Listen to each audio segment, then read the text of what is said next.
Hey there, Champions League-tastic paper review for us this week. Top story, razzle-dazzle Basel and the Swiss side's shock win at Stamford Bridge. Chelsea on a high D-0 in this one, but with Mourinho's best-laid plans going awry.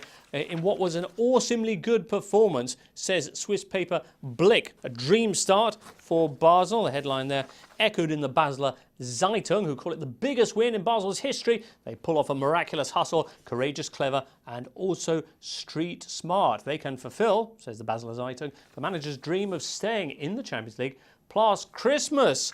Meanwhile, they were like 11 lions with 3 lungs and 2 hearts, says Tigers Anzeiger, each, I assume. Basel very much the pride of Swiss football then. But elsewhere, some grumbling in the Swiss press over Jose Mourinho's supposed lack of sportsmanship. Blick, indeed, up in arms about his cursory post-match handshake with Basel boss Murat Yakin. We timed it, says the paper, without any apparent irony, and it only lasted 0.3 seconds. Funny, because he usually likes to stand around Yakin after the game. Well, let's move on anyway to Wednesday's other big news, which was Napoli's momentous win over Borussia Dortmund at the San Paolo, a victory which had the Italian press in raptures, particularly these guys here, the Neapolitan paper Il Mattino. A night like this, they say, we will never forget. Not since the days of El Pibe. Maradona reference. Tick. Have we seen emotions like these in Europe? There's much praise here for Rafa Benitez, particularly for his inclusion in the starting lineup of the homegrown star Lorenzo Insigne, who scored what turns out to be the first goal by a Neapolitan for Napoli in the Champions League. Brilliant free kick it was that the paper likens to Zola's back in the day. Picking this piccolo schignizzo Napolitana was a mark of Benitez's brilliance, says the paper. As soon as he saw him, he understood he had a star on his hands. Well, there is Insigne and the other goal scorer Gonzalo Higuain on the cover of Gazzetta. Napoli acting like the big boys, the sort of headline there. Corriere dello Sport, meanwhile, fly, Napoli, fly. This is a message to Europe, says the paper. Even Tuttosport have them on the front page. Napoli like a dream, they say, although Tuttosport being the Turin-based football paper, they make their biggest Champions League story. This fellow here, Fernando Llorente, unused once again in Juve's game Tuesday at Copenhagen. Asked the paper, is he just a pretty face?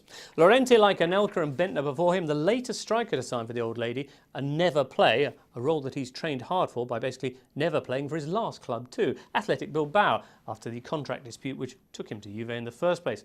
Well, now with just 1 minute of game time so far this season, and after Conte used everyone but Llorente in the midweek game at Copenhagen, the case of the disciplining Llorente, as El País have called it, is making headlines both in Italy and Spain. Indeed, have you seen this man? Asked La Repubblica on Thursday, pointing out that Llorente's name is almost an anagram of frenata relento, sort of handbrake slowdown. They ask, did Juve actually only sign him on a Bosman just to sell him off at a whopping profit come January? Well, given that the move has now cost him most of last season and potentially half of this one too, that would be cruel indeed. Still, there are plenty of sides who are expected to be in for him come January. Certainly it's the kind of problem that Chelsea fans would love to have, a Spanish striker called Fernando who never plays for your team. Anyway, moving on, let's turn to Spain now. Big week there, of course. Fears that Ronaldo's self-love might have gone too far, heightened as A, he gets himself pregnant, and B, he's apparently started going blind.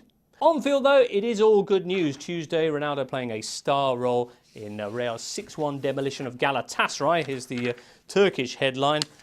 Drogba sprawling on the ground. Did anyone get the licence plate? Ronaldo's hat-trick, though, in the match, prompting Thomas Roncero on the cover of AS to ask, is Ronaldo better than Puskás? Yeah, 205 goals from Puskás in his first 204 games for Real. Ronaldo has scored 206. Paper, though, the next day reconsidering. They point out that Puskás actually posted those figures at 31 years of age, after 2 of which he'd spent out of the game as a refugee from the Soviet invasion of Hungary, which kind of trumps feeling a little bit sad over your contract. Anyway, Wednesday, of course, saw Ronaldo's big rival Leo Messi respond in kind with a hat-trick of his own as Barcelona wiped the floor with Ajax. Messi also scores 3. Trumpets Sport there.